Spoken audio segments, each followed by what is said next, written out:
Doctor, I was a little puzzled by your non-answers to Senator Blumenthal on, did you have any involvement whatsoever in the review of the contract of your former employer?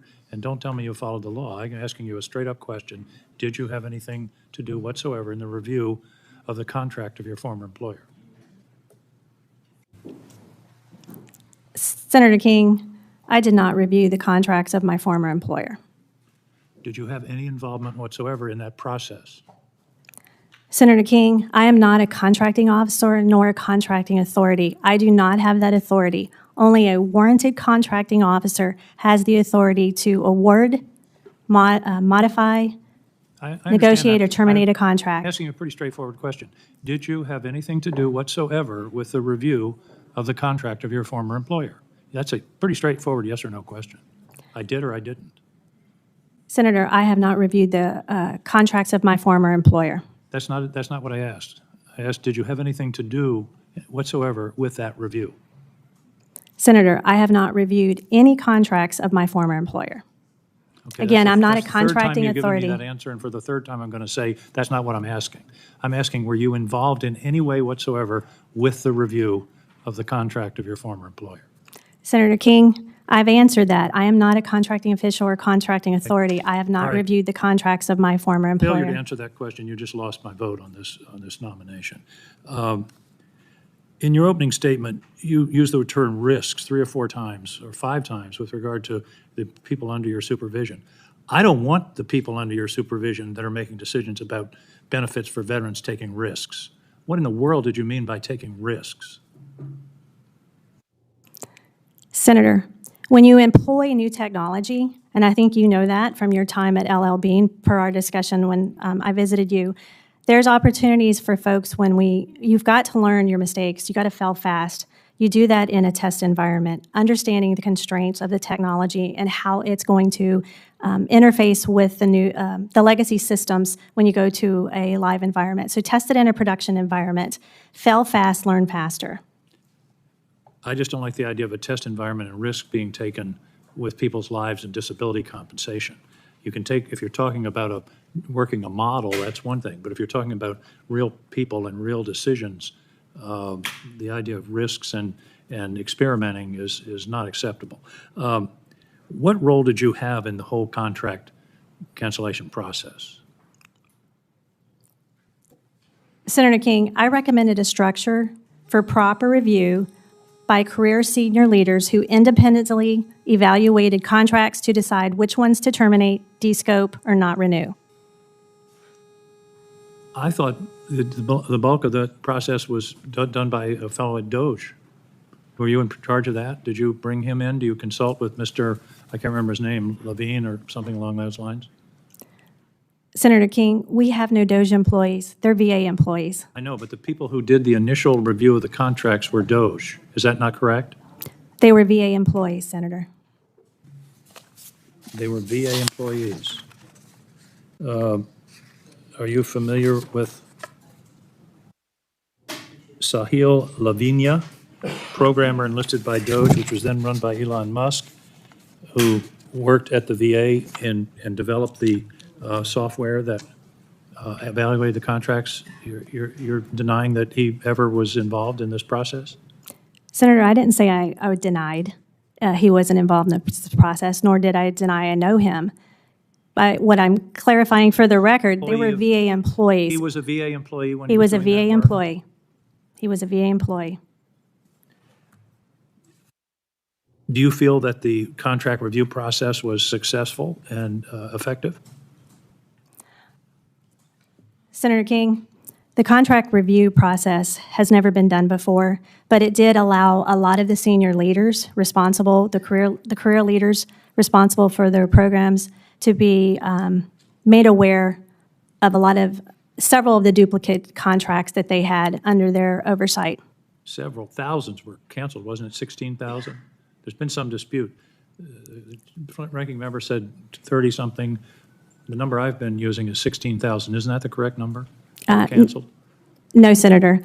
The correct number as of today is about 2,500 out of about 76,000. We can certainly, that's a number we can check. And you, in your answer to the questions of the committee, you said the FY26 budget, this is a direct quote, reflects no reduction in force, and yet I have the budget filing that says disability compensation minus 862 people. What am I missing? That sounds like a reduction in force to me. The budget of the administration for 2026 is 862 fewer people than were there the year before. Isn't that a reduction in force? No, Senator, and I'm not sure the document that you're referencing, but It's a VA document. It's general operating expenses, FTE by business line and management direction and support, subtotal. Disability compensation, minus 862 people. Senator King, I wasn't involved in any of the budget development, and I have not been involved in any of the VBA operations. Then why did you say the FY26 budget reflects no reduction in force? Because we haven't had a reduction in force, Senator. We had voluntary separation through VERA, VSIP, and DRP. If somebody leaves, isn't that a reduction in force? Not in, You have fewer people to process claims, right? 862 fewer according to the budget submitted by the administration. and those are voluntary separations. I understand that, but that's still 862 fewer people there to process claims. Senator, I can't say if 862 people is going to impact the claims processing, and if confirmed, I will do a full workforce assessment. Well, thank you. I have to say the contract cancellation process is one of the most disastrous I've ever seen in 25 years in this business. And to say that a person who was engaged in that will then become in charge of the Veterans Benefits Program, that's a lift for me. Thank you, Mr. Chairman. What we just watched was a tense and revealing exchange between Senator Angus King and Donald Trump's nominee for the Department of Veterans Affairs. And here's the thing, this wasn't about political theater or party loyalty. It was about integrity, accountability, and the basic responsibility we owe to veterans who sacrificed for this country. Senator King asked one of the simplest, most straightforward questions you can imagine. Did you have anything to do with the review of contracts involving your former employer? That's a yes or no question. Yet instead of giving a clear answer, the nominee dodged, deflected, and repeated talking points about not being a contracting officer. This is exactly the kind of evasiveness that frustrates not just senators, but the American public. If you can't answer a simple conflict of interest question directly, how can veterans trust you to manage their benefits fairly? And let's not miss the larger point here. Veterans' benefits aren't some abstract policy experiment. They're life and death for people who have risked everything in service to this nation. When Senator King pressed on the nominee's use of the word risk, he hit a nerve. Veterans are not test subjects. Disability compensation is not a sandbox for trial and error. Veterans deserve certainty, respect, and competence, not excuses, not experiments, and not bureaucratic jargon to mask a lack of accountability. What makes this even more alarming is the track record. Under questioning, we heard about massive contract reviews and cancellations that were described as among the most disastrous processes in decades. Numbers didn't add up, whether it was 16,000 contracts or 2,500, whether reductions in staff were being called voluntary separations or simply ignored.